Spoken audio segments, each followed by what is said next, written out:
Human I and the colourful world. Human आई एक हमारी बहुत ही वैल्यूएबल और सेंसिटिव सेंस ऑर्गन है, ठीक है। इसके थ्रू हम इस कलरफुल वर्ल्ड को और वंडरफुल वर्ल्ड को देख पाते हैं। ह्यूमन आई जो है वो एक कैमरे की जैसी होती है, ठीक है। जब भी हम किसी चीज को, अगर हम कोई मिरर में हम अपनी आंख को देखते हैं तो हमें क्या दिखाई देता है, एक बीच में आई बॉल दिखाई देता है, कुछ इस तरीके की हमको आंख दिखाई देती है, बीच में आई बॉल दिखाई देगा और चारों तरफ ये वाला पोर्शन है, ये एक व्हाइट कलर की प्लेट दिखाई देगी। ये जो हमारा आई बॉल होता है ये पूरा लगभग गोल होता है और इसका जो डायामीटर होता है वो 2.3 सेंटीमीटर होता है। दिस वन, ये डायामीटर जो है वो 2.3 सेंटीमीटर होता है, ठीक है। अब आंख के कुछ मेन पार्ट्स और उनके फंक्शंस बताऊंगी।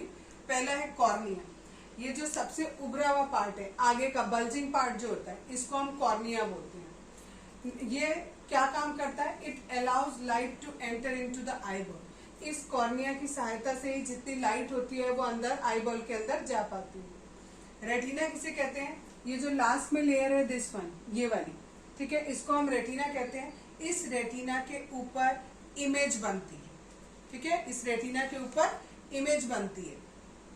नेक्स्ट है ये जो रेटिना होती है इसके ऊपर दो तरीके के आपको सेल्स मिलते हैं, उनको हम रॉड्स और कोन्स कहते हैं। जो कोन्स होते हैं वो बहुत सेंसिटिव होते हैं ब्राइट लाइट के, और जो रॉड्स होते हैं वो सेंसिटिव होते हैं डिम लाइट के, ठीक है। यानी अगर हमें डिम लाइट में किसी चीज का इमेज बनता है हमारे ऊपर, तो वो आपका, उसके लिए कौन रिस्पॉन्सिबल होते हैं, रॉड्स होते हैं। और जो ब्राइट लाइट होती है बहुत, उसमें जब रेटिना पर इमेज बनता है तो वो कौन सेंसिटिव होता है, उसके लिए कौन सेंसिटिव होते हैं। आइरिस जो है वो कॉर्निया का जो पीछे पार्ट होता है, ये कॉर्निया है हमारा, ये आगे वाला कॉर्निया, और इसके पीछे ये जो पार्ट है दैट इज कॉल्ड आइरिस। इस वाले पार्ट को हम आइरिस कहते हैं, ठीक है।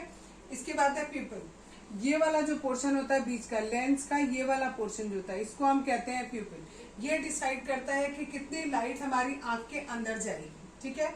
अब है ऑप्टिक नर्व्स, यहाँ पर लास्ट में ये ऑप्टिक नर्व्स है। ये ऑप्टिक नर्व्स क्या करती हैं, ये जो रेटिना है, इस रेटिना में जो रॉड्स और कोन्स होते हैं उनको ब्रेन से कनेक्ट करती है। यानी जैसे ही हमारी रेटिना पर इमेज बनती है तो जो हमारी ऑप्टिक नर्व्स होती हैं वो इलेक्ट्रिक इम्पल्स जनरेट करती हैं और वो ब्रेन में जाता है, और तब हमें लगता है कि हाँ हमने कोई ऑब्जेक्ट देखा। इसके बाद है एक्वस ह्यूमर, ये वाला जो पोर्शन है, देखो ये आपको कॉर्निया बताया और ये लेंस बताया, इसके बीच में जो पोर्शन है, अगर मैं यहाँ बना के दिखाऊं आपको शॉर्ट में, इस तरीके से हमारी आंख होती है, ठीक है। तो यहाँ पर इस जगह पर जो है वो एक लिक्विड भरा रहता है, उस लिक्विड को हम एक्वस ह्यूमर कहते हैं। और एक लिक्विड होता है जो आई लेंस और इस रेटिना के बीच में यहाँ पर भरा होता है, उसको हम विट्रस ह्यूमर कहते हैं। Power of accommodation, power of accommodation का मतलब क्या होता है वो समझाने से पहले कुछ एक चीज बताऊंगी आपको, कि जो हमारा लेंस होता है, ठीक है, वो बना होता है फाइब्रस लाइक मटेरियल से, जिसका हम कर्वेचर जो है वो चेंज कर सकते हैं। जैसे आपकी आंख है, आप अपनी आंख को थोड़ा बड़ा भी कर सकते हो और थोड़ा छोटा भी कर सकते हो, ठीक है। तो ये जो है हम इसका कर्वेचर जो है वो मॉडिफाई कर सकते हैं। अगर हमें कोई बहुत दूर की चीज देखनी होती है तो हम अपनी आंखों को बिल्कुल रिलैक्स छोड़ देते हैं। इसका मतलब होता है हमने सिरिलरी मसल्स को बिल्कुल रिलैक्स छोड़ दिया। जब सिरिलरी मसल्स रिलैक्स होती हैं तो हमारा जो आंख का लेंस होता है वो बिल्कुल पतला हो जाता है, और अगर आंख का लेंस पतला होगा तो इसका मतलब उसकी फोकल लेंथ क्या होगी, बढ़ जाएगी। और अगर उसकी फोकल लेंथ बढ़ जाएगी तो हम दूर की चीज को बहुत आसानी से देख लेंगे। इसी का जस्ट उल्टा, अगर हमें कोई पास की चीज देखनी होती है तो हम अपनी आंखों को बिल्कुल स्ट्रेस दे देते हैं थोड़ा सा, तो हमारी जो सिरिलरी मसल्स होती है वो कॉन्ट्रैक्ट हो जाती है। जब हमारी सिरिलरी मसल्स कॉन्ट्रैक्ट हो जाएंगी तो हमारा जो लेंस होता है वो थिक हो जाएगा। अगर वो थिक होगा तो उसकी फोकल लेंथ कम हो जाएगी, और उसकी फोकल लेंथ कम होगी तो हम उससे आसपास की जो चीजें हैं वो बिल्कुल साफ साफ देख पाएंगे।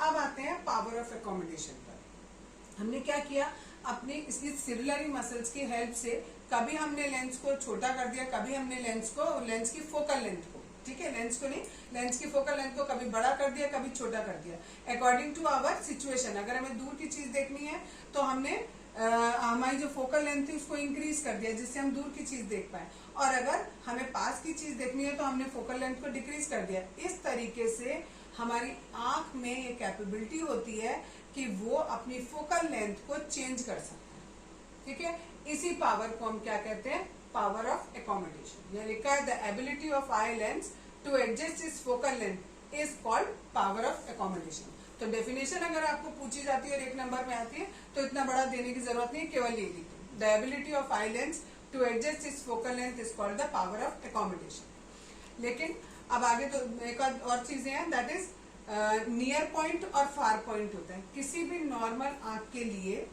बिना स्ट्रेस दिए अगर आप कोई ऑब्जेक्ट को बिल्कुल साफ साफ देखना चाहते हो तो उसे हम नियर पॉइंट कहते हैं, यानी ऐसा डिस्टेंस जिस पर रखी हुई ऑब्जेक्ट पास से पास रखा हुआ वो डिस्टेंस जिस पर रखी हुई ऑब्जेक्ट बिना आपको स्ट्रेन दिए बिल्कुल साफ साफ दिखती रहे, उसे हम कहते हैं नियर पॉइंट, और वो होता है 25 सेंटीमीटर एक नॉर्मल आंख के लिए। दूसरा होता है फार पॉइंट, इसमें कहते हैं वो मैक्सिमम डिस्टेंस जिस पर रखी हुई ऑब्जेक्ट आपको बिल्कुल साफ साफ दिखाई दे जाए लेकिन स्ट्रेन बिल्कुल नहीं देना है यहाँ पर, उस डिस्टेंस को हम क्या कहते हैं, फार पॉइंट कहते हैं, और नॉर्मल आई के लिए वो इन्फिनिटी होता है। Defects of vision and their correction.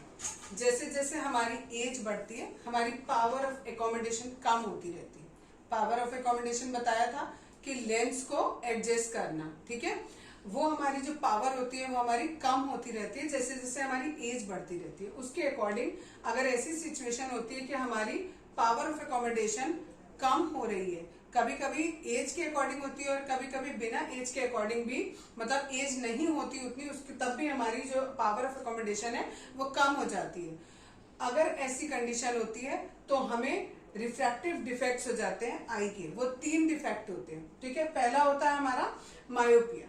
Myopia में हमें क्या होता है, इसको मायोपिया को कहते हैं, इसका दूसरा नाम है नियर साइटेडनेस। अगर हमें मायोपिया है या जिस भी पर्सन को मायोपिया है उसको हम मायोपिक पर्सन बोलेंगे, और उसको पास की ऑब्जेक्ट्स तो बिल्कुल साफ साफ दिखाई देगी लेकिन उसे दूर की ऑब्जेक्ट्स क्लियर नहीं दिखाई देती, ठीक है। दूसरा पॉइंट कि जो फार पॉइंट होता है मायोपिक आई के लिए वो नियरर देन इन्फिनिटी होता है। मतलब हम नॉर्मल आई है तो हम इन्फिनिटी तक का बिल्कुल साफ देख पा रहे हैं, लेकिन अगर कोई पर्सन ऐसा है जिसको मायोपिया है तो उसको बिल्कुल इन्फिनिटी तक का साफ नहीं दिखाई देगा, ठीक है। तो उसका जो ये नियर पॉइंट है, सॉरी फार पॉइंट है, वो क्या हो जाता है, नियरर देन इन्फिनिटी, इन्फिनिटी से पहले ही आ जाता है। नेक्स्ट है image of distinct object is form in front of retina. वो मैंने यहाँ पर दिखाया है। अगर मान लो कोई ऑब्जेक्ट यहाँ इन्फिनिटी पे कहीं रखी हुई है तो इसकी जो इमेज है वो रेटिना से पहले ही बन जाएगी, रेटिना पर नहीं बनेगी। और जब भी कोई इमेज रेटिना पर नहीं बनती है, या तो रेटिना से पहले बने या रेटिना के बाद बने, तो हमें इमेज क्लियर नहीं दिखाई देती है, ठीक है। इसको करेक्ट करने के लिए हम क्या करेंगे, करेक्ट करने से पहले इसके कॉजेज देख लेते हैं कि क्या कारण है ये कि ये मायोपिया क्यों होता है। 2 वजह से हो सकता है।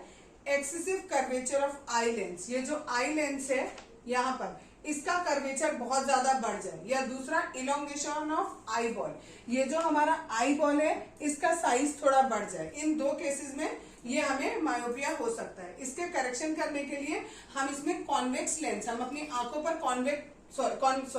कॉनकेव लेंस लगा लेते हैं, ठीक है। देखो यहाँ पर ये कॉनकेव लेंस बना है, इन्फिनिटी पे कहीं कोई ऑब्जेक्ट रखी है लेकिन ये लेंस लगाने की वजह से वो ऑब्जेक्ट हमें कहाँ दिखाई दे रही है, थोड़ा पहले ही दिखाई दे रही है, और अब जो इसकी इमेज बन रही है वो कहाँ पर बन रही है, रेटिना पर बन रही है, ठीक है।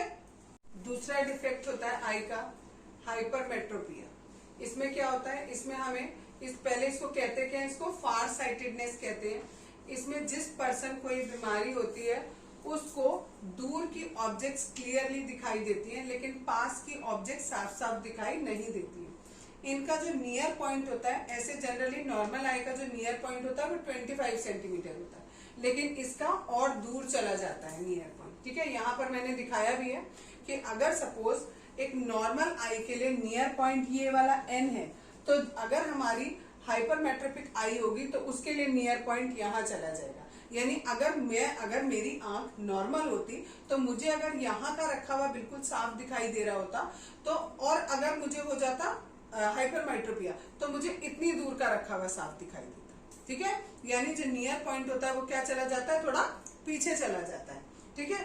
कितना चला जाता है, इट डिपेंड्स कि आपको बीमारी कितनी है, ठीक। नेक्स्ट है इस बीमारी के क्या क्या कारण होते हैं। 2 कारण होते हैं। Focal length of the eye lens is too long. जो आई लेंस है हमारा, आंख का जो लेंस है, उसकी जो फोकल लेंथ है वो बहुत ज्यादा बढ़ जाती है। या दूसरा है जो आई बॉल है वो थोड़ी सी खुलकर छोटी हो जाती है।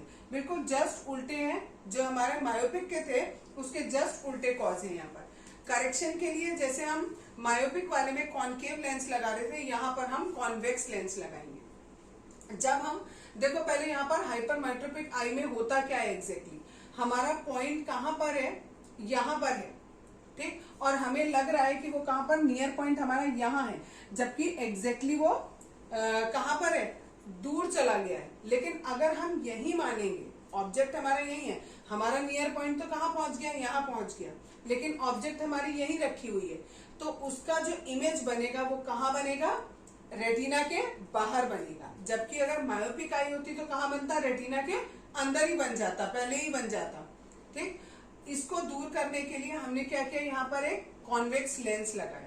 अब ये कॉन्वेक्स लेंस ने क्या किया, जो ऑब्जेक्ट हमारी इस पोजीशन पर रखी हुई थी उसको इन्होंने थोड़ा दूर कर दिया, और अब हमें ये लग रहा है कि ये वाली जो आई लेंस है इसके लिए ये वाला जो पॉइंट है, यहाँ पर जो इमेज बन रही है वो ऑब्जेक्ट का काम करेगी। फिर से सुनो, ये एक ओरिजिनल ऑब्जेक्ट थी, इस ऑब्जेक्ट को हमें देखना था, इस ऑब्जेक्ट का इमेज बना ये, जो किसके द्वारा बना, इस पहले वाले लेंस के द्वारा बना जो हमने चश्मे में लगाया है। उसके बाद ये वाला जो इमेज है ये हमारी आंख के लेंस के लिए ऑब्जेक्ट का काम करेगा, और इसका इमेज हमारा रेटिना पर बनेगा और हमें ऑब्जेक्ट बिल्कुल साफ दिखाई देगी। तीसरे टाइप का डिफेक्ट होता है प्रिस्बाफोबिया। इसमें क्या होता है, हमारी जो पावर ऑफ एकोमोडेशन होती है, जो फोकल लेंथ को हमें छोटा या बड़ा करने की जो हमारे पास शक्ति होती है वो धीरे धीरे कम होती जाती है। जैसे जैसे हमारी एज बढ़ती जाती है वैसे वैसे हमारा जो नियर पॉइंट होता है वो दूर दूर और दूर होता चला जाता है धीरे धीरे अकॉर्डिंग टू एज, ठीक है। और हमें पास की चीजें दिखना बंद हो जाती हैं, ठीक है। उसके लिए, और तब तक हमें पास की चीजें नहीं दिखाई देती जब तक हम करेक्टिव लेंस यानी सही लेंस नहीं लगा लेते हैं, तब तक हमें दिखाई नहीं देती है। ऐसा होता क्यों है, ऐसा इसलिए होता है कि जो हमारी सेलुलरी मसल्स होती हैं वो वीक हो जाती है अकॉर्डिंग टू एज। धीरे धीरे जैसे जैसे एज बढ़ती जाएगी हमारी मसल्स वीक होती जाएंगी। और दूसरा, diminishing flexibility of eye lens. Eye lens जो बार बार छोटा और बड़ा हो रहा है उसकी जो ताकत है वो थोड़ी कम हो जाती है। ये दो कारण हैं जिसकी वजह से हमें ये प्रिस्बाफोबिया हो जाता है। इसमें कुछ पर्सन ऐसे होते हैं जिनका खाली पास की चीजें नहीं दिखाई देती, और कुछ ऐसे होते हैं जिनको दोनों प्रॉब्लम हो जाती है, यानी दूर के ऑब्जेक्ट्स भी नहीं दिखाई देती और पास के ऑब्जेक्ट भी नहीं दिखाई देती। अगर ये केस होता है तो उनको बायफोकल लेंस यूज करना होता है। बायफोकल लेंस कौन सा होता है, एक ऐसा लेंस जिसमें दोनों लेंस आपके जुड़े हुए हैं।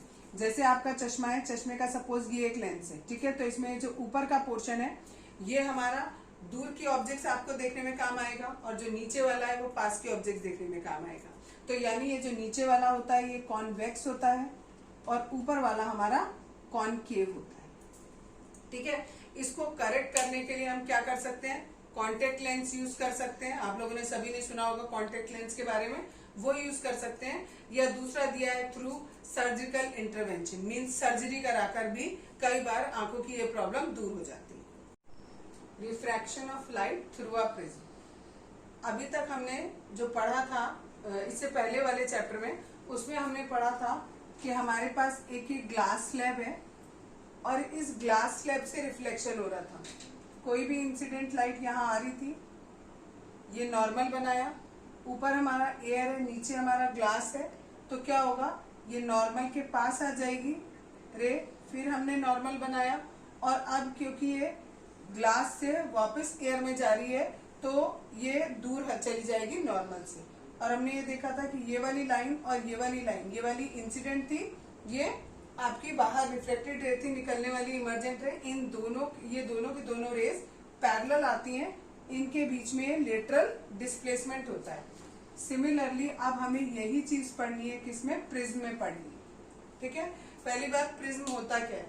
प्रिज्म जो है उसमें दो ट्राइंगुलर बेसिस होते हैं और तीन रेक्टेंगुलर लेटरल सरफेसेस होते हैं, और वो सब आपस में जुड़े होते हैं, ठीक है। प्रिज्म तुम लोगों ने सबने देखा होगा, दो तरफ ट्राइंगल लगे हैं और तीन तरफ हमारे क्या होते हैं, रेक्टेंगल होते हैं। एक रेक्टेंगल बिल्कुल बीच में है, एक रेक्टेंगल इसके ऊपर खड़ा होगा, दूसरा रेक्टेंगल इस पे खड़ा होगा, एक यहाँ ट्राइंगल बनेगा और एक नीचे ट्राइंगल बनेगा। इसे हम प्रिज्म कहते हैं। ठीक है, जो ये हमारे इसके सरफेसेस होते हैं, ये जिस एंगल पर एक दूसरे से जुड़े होते हैं उसे हम एंगल ऑफ प्रिज्म बोलते हैं। ठीक है, जैसे अगर मैं ये मानूं ये हमारा प्रिज्म है, तो ये जो एंगल ए है, angle B and angle C, ये सब हमारे एंगल ऑफ प्रिज्म कहलाएंगे। ठीक है, अब जो हमारी प्रिज्म की शेप होती है वो कुछ अलग तरीके की शेप होती है। तो इसमें क्या होता है, जब भी हमारी कोई रे इस पर इंसिडेंट होती है, देखो यहाँ हमने माना ये पीई रे जो है ये हमारी इंसिडेंट रे है, ये एन एन डैश हमने इसके ऊपर नॉर्मल बनाया। अब क्योंकि यहाँ पर एयर है और जो प्रिज्म होता है वो हमारा कैसा होता है, ग्लास का होता है, तो क्या होगा, ये इंसिडेंट रे थोड़ी सी बेंट हो जाएगी और इस डायरेक्शन में जाएगी, और जब ये दूसरे सरफेस पे पहुंचेगी वहां से क्या होगा, ये रे बाहर निकलेगी। ये जो बीच वाली रे होती है इसको हम रिफ्रैक्टेड रे बोलते हैं, जबकि ये जो बाहर निकल रही है फाइनली उसको हम इमर्जेंट रे बोलते हैं। ठीक है, ये वाला जो एंगल होगा दैट इज इंसिडेंट एंगल, ये वाला जो एंगल होगा that is angle of emergence, angle of emergence बोलेंगे इसको। ठीक है, और this one is angle of refraction हो जाएगा। ठीक, तो हमने क्या देखा, ये जो हमारी इंसिडेंट रे आ रही है इसको अगर मैं आगे बढ़ाऊं, अगर सपोज ये प्रिज्म नहीं होता तो वो किधर जाती, बिल्कुल स्ट्रेट जाती। ठीक, लेकिन क्योंकि ये प्रिज्म था तो ये लाइट जो है वो बेंड हो गई और बेंड होकर यहाँ इमर्जेंट रे इस फॉर्म में निकली। इस इमर्जेंट रे को पीछे करेंगे और इस इंसिडेंट रे को आगे बढ़ाएंगे। जहां ये दोनों मिलते हैं उस बीच में जो एंगल बनता है उसे एंगल ऑफ डेविएशन कहा जाता है। जैसे हमने इसमें पढ़ा था, ग्लास स्लैब में पढ़ा था कि ये इंसिडेंट रे सीधी जानी थी लेकिन गई किधर, इधर, तो इसको हमने लेटरल डिस्प्लेसमेंट बोला। यहाँ पर लेटरल नहीं हो रहा है डिस्प्लेसमेंट, एंगल में डिस्प्लेसमेंट हो रहा है, इसलिए उसे हम एंगल ऑफ डेविएशन कहते हैं। Dispersion of white light by a glass prism, एक हम ग्लास प्रिज्म लेंगे उसके ऊपर व्हाइट लाइट डालेंगे, फिर क्या होता है वो देखेंगे। कह रहे हैं जब हम एक व्हाइट लाइट एक प्रिज्म के ऊपर डालते हैं तो वो अब बैंड ऑफ कलर्स में टूट जाती है, यानी हमारी व्हाइट लाइट जो है वो कुछ कलर्स में टूट जाती है। उन कलर्स का पर्टिकुलर सीक्वेंस होता है, वो सीक्वेंस ये होता है, वॉयलेट, फिर Indigo, blue, green, yellow, orange and red. ठीक है, इस बैंड को हम स्पेक्ट्रम के नाम से भी जानते हैं, या आप लोग कहते हो रेनबो। ठीक है, जो बरसात के बाद निकलता है दैट इज स्पेक्ट्रम, या उसको हम कहते हैं रेनबो। इस तरीके से जब व्हाइट लाइट अपने कॉम्पोनेंट्स में, अगर कोई एक लाइट 7 कलर में टूट रही है, इसका मतलब क्या हुआ कि उस व्हाइट लाइट के अंदर वो सारे के सारे कलर मौजूद हैं। ठीक है, तो वो उसके कंपोनेंट कहलाएंगे। तो जब एक व्हाइट लाइट प्रिज्म के द्वारा पास होने पर अपने कंपोनेंट्स में टूट जाती है तो इस प्रोसेस को हम डिस्पर्जन कहते हैं। यहाँ पर दिखाया है फिगर, ये व्हाइट लाइट आई, ठीक है, और ये प्रिज्म में से जाएगी, जाना था इसको बिल्कुल सीधे, लेकिन क्या होगा, क्योंकि यहाँ पर एयर है और यहाँ पर हमारा ग्लास है तो ये थोड़े से बेंड हो जाएंगे। अब ये कलर्स जो हैं वो अलग अलग एंगल पर बेंड होंगे। क्यों? क्योंकि प्रिज्म में हर कलर की एक अलग स्पीड होती है। यहाँ पर लिखा है different colour of light bend different angles with respect to incident angle as they pass through a prism. जब ये प्रिज्म में से पास होंगे तो ये सारे कलर अलग अलग हो जाएंगे। जो रेड कलर है वो लीस्ट बेंड होगा। देखो रेड बिल्कुल इसके पास में, तो लेस सबसे, वो रेड वाला जो है वो सबसे कम डिस्पर्स हुआ, और जबकि जो वॉयलेट वाला है वो सबसे ज्यादा डिस्पर्स होगा। ठीक है, ये बात कि सनलाइट से स्पेक्ट्रम को बनाना, ये सबसे पहले वो थे साइंटिस्ट थे इसाक न्यूटन, उन्होंने ये किया था। जब इसाक न्यूटन ने सनलाइट से स्पेक्ट्रम पा लिया तो उसने ये सोचा कि अगर मैं इस जो भी इसमें से एक प्रिज्म में से जितनी भी कलर्स की लाइट निकल रही है, अगर उसके आगे एक और प्रिज्म रख दूं तो हो सकता है कि उसमें से और कोई फर्दर कलर्स मिले। ठीक है, लेकिन ऐसा नहीं हुआ। उसने क्या हुआ, एक रखा प्रिज्म, उसके बाद एक और प्रिज्म रखा, तो उसके बाद उसको और फर्दर कलर नहीं मिले। फिर उसने क्या किया, जो सेकंड वाला प्रिज्म था उसको इन्वर्टेड करके रख दिया। फर्स्ट अगर ऐसे रखा तो दूसरा वाला इस तरीके से रख दिया। तो उसने क्या देखा कि जब स्क्रीन पर उसने देखा तो उसको क्या मिली, व्हाइट लाइट मिली। यानी जितनी भी लाइट्स यहाँ से व्हाइट लाइट आ रही थी, पहले वो डिस्पर्स हुई यहाँ से, डिस्पर्स होने के बाद इस सेकंड वाले उस पर प्रिज्म में पड़ी और यहाँ पर फिर एक इकट्ठी हो गई, सारी की सारी कांटेक्ट हो गई और फिर से हमें व्हाइट लाइट मिल गई। रेनबो एक नेचुरल स्पेक्ट्रम होता है जो कि स्काई में बनता है आफ्टर रेन शावर। ये किस वजह से बनता है? ये भी डिस्पर्जन ऑफ लाइट की वजह से बनता है। जब जो पानी की बूंद होती है ना, जो एटमॉस्फेयर में पानी की बूंदें होती है, वो प्रिज्म की तरह काम करती है और जब ये सनलाइट उन वाटर ड्रॉपलेट्स पे पड़ती है तो वो वाटर ड्रॉपलेट्स प्रिज्म की तरह काम करते हैं और जब वो प्रिज्म की तरह काम करते हैं तो जो व्हाइट लाइट होती है वो 7 कलर्स में टूट जाती है और हमको रेनबो दिखाई देता है। ठीक है, रेनबो हमेशा जो है जिस डायरेक्शन में सन होता है उसके ऑपोजिट डायरेक्शन में दिखाई देता है। एक्चुअल में देखो ये होता है, यहाँ पर ये जो मैंने लिखा हुआ है कि किस वजह से डिस्पर्जन हो रहा है। ये सपोज करो हमारी एक वाटर की ड्रॉप है, ये हमारी लाइट इसके ऊपर पड़ी, सन की लाइट इसके ऊपर पड़ी। सबसे पहले इसमें रिफ्रैक्शन हुआ। ठीक है, ये कहाँ गई? पानी के अंदर गई। बाहर थी एयर, अंदर है वाटर। ठीक है, तो यहाँ पर क्या हुआ? रिफ्रैक्शन हुआ। यहाँ पर आएगी, इसका जो एंगल होता है वो इस तरीके का एंगल होता है जिसे हम क्रिटिकल एंगल कहते हैं, उससे कम होती है इसकी वैल्यू, इसलिए इसका इंटरनल रिफ्लेक्शन हो गया। अब देखो ये यहाँ टकराई, बाहर जाने की बजाय ये वापस इसी मीडियम में आ गई। अगर इसी मीडियम में आ गई तो इसको हम क्या कहेंगे? रिफ्लेक्शन कहेंगे। पहले हुआ हमारा रिफ्रैक्शन, अब यहाँ क्या हो रहा है? सेकंड केस में हुआ रिफ्लेक्शन और यहां पर आने के बाद ये क्या होगा? बाहर निकल जाएगी।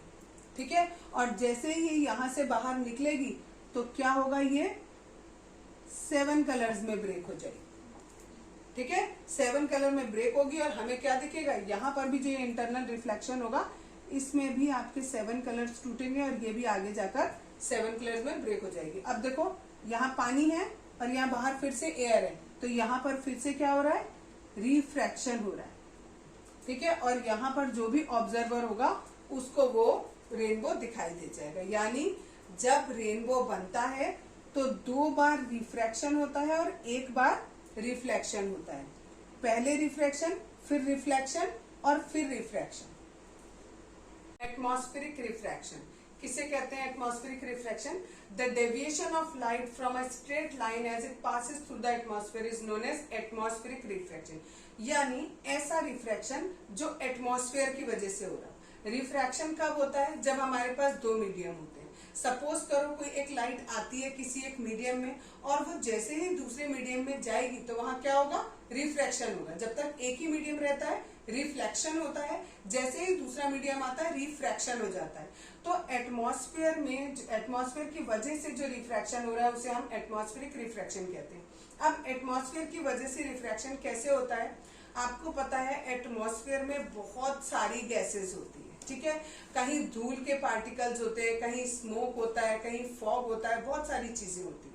तो क्या होता है आपका कि सपोज ऐसे मानो कि ये हमारा पूरा एटमॉस्फेयर है। ठीक है, किसी एक पर्टिकुलर एरिया में यहाँ पर सपोज बहुत सारी फैक्ट्रीज हैं। ठीक है, तो यहाँ वाली जो एयर होगी उसमें बहुत सारे स्मोक पार्टिकल्स होंगे। ठीक, दूसरी तरफ हमने देखा कि यहाँ पर हमारा पानी का पोर्शन है। ठीक है, वाटर बॉडीज बहुत सारी है, तो इसके ऊपर जो है वाटर वेपर बहुत सारे होंगे। ठीक, कहीं पर हमारा रेगिस्तान है, वहां पर हमारे जो सैंड पार्टिकल्स है वो बहुत सारे होंगे। तो हो क्या रहा है हमारा कि मीडियम जो है वो चेंज होता जा रहा है। कहीं पर खाली प्योर एयर है, कहीं जो है उससे डेंस आ गया, कहीं इससे भी डेंस आ गया और कहीं इससे भी डेंस हो गया। तो क्या हो रहा है? हमारा मीडियम जो है वो चेंज होता जा रहा है और जैसे ही हमारा मीडियम चेंज होगा एटमॉस्फेरिक रिफ्रैक्शन होगा। नेक्स्ट टॉपिक है हमारा ट्विंकलिंग ऑफ स्टार्स। यानी आपको, ये तो आपका जनरल सा टॉपिक है कि आप जब भी आसमान में देखते हो आपको तारे जो है वो टिमटिमाते हुए लगते हैं। ऐसा क्यों होता है? ये भी हमारा एटमॉस्फेरिक रिफ्रैक्शन की वजह से होता है। ऐसा इसलिए होता है, देखो सपोज करो ये पूरा एटमॉस्फेयर है, आप यहाँ पर हो और स्टार यहाँ पर है। ठीक, आपके और स्टार के बीच में बहुत बड़ा डिस्टेंस है, बहुत बड़ा डिस्टेंस है, तो इस पूरे एरिया में जो मीडियम है वो एक जैसा नहीं है।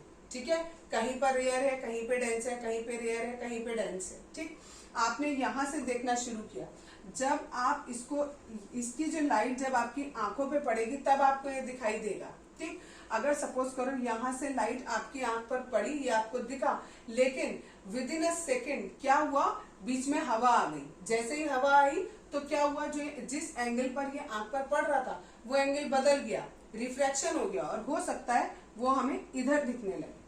ठीक है, यानी जो इधर इंसान है उसकी आंख पर उसका एंगल पड़ने लगी, इस आंख पर उसका एंगल नहीं पड़ रहा है, यानी वो दिखाई नहीं देगा। इस तरीके से बार बार जो आपका एटमॉस्फेयर है, क्योंकि वो कहीं रेयर है, कहीं डेंस है, तो क्या होता है, जो आंख पर एंगल बनता है इस स्टार से, जो लाइट आ रही है उससे, वो कंटिन्यूअसली चेंज होता रहता है। और जब वो चेंज होता है तो हमें क्या दिखाई देता है कि वो स्टार ट्विंकल कर रहा है।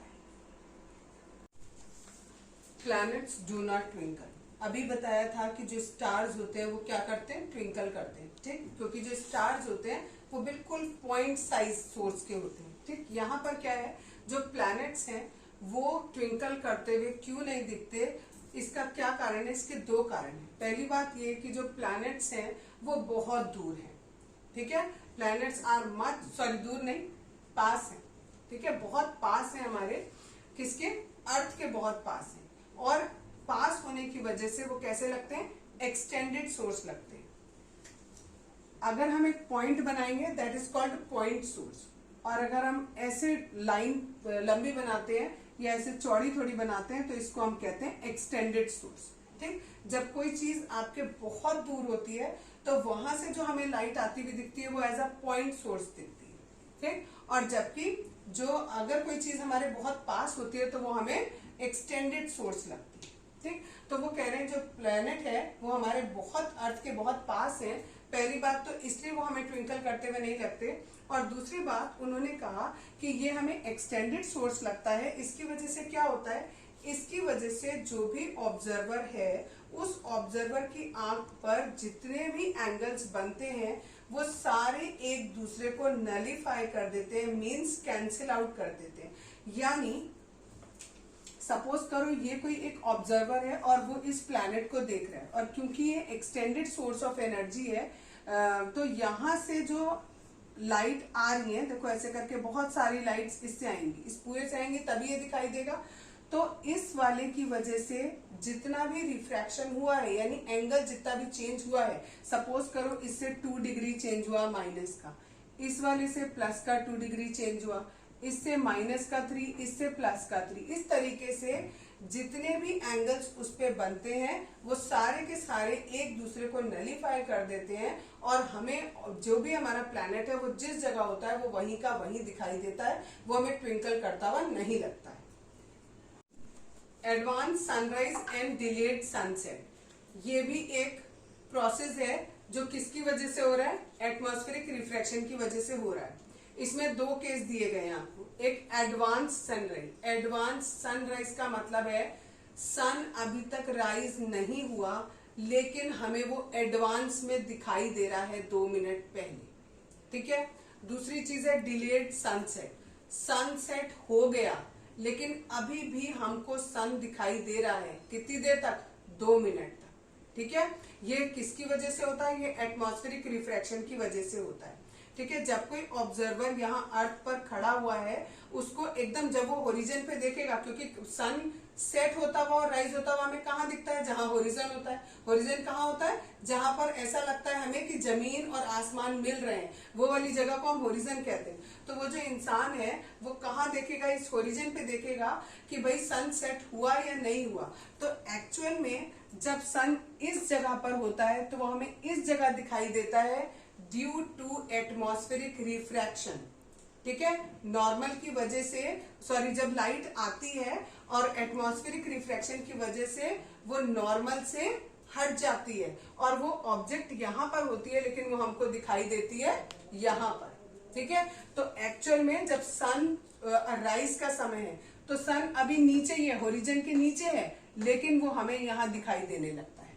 ठीक, इसी का जस्ट उल्टा होता है सनसेट के समय पर। सन एक्चुअली कहां पर है, सन यहां पर पहुंच गया लेकिन हमें अभी भी वो कहां दिख रहा है, यहीं पर दिख रहा है, हमें लग रहा है कि अभी भी सन वहां पर है।